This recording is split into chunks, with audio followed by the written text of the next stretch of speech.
तहरीक इंसाफ के साबिक रहनुमा जहांगीर तरीन कहते हैं बनीगाला के अखराजात के लिए एक पाई तक नहीं दी। ट्वीट में उन्होंने मजीद कहा कि इमरान खान से मेरे हालिया ताल्लुकात जो भी हों सच बताया जाना जरूरी है। तहरीक इंसाफ को नया पाकिस्तान बनाने में मदद देने के लिए जो कर सकता था वो किया, मगर रिकॉर्ड की दुरुस्ती के लिए ये बताना जरूरी है कि कभी बनीगाला के रिहायशी अखराजात के लिए एक पाई तक नहीं दी।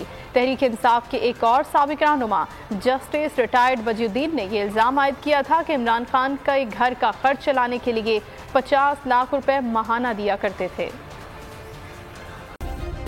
सब्सक्राइब करें और बेल दबाएं ताकि कोई खबर रह न जाए।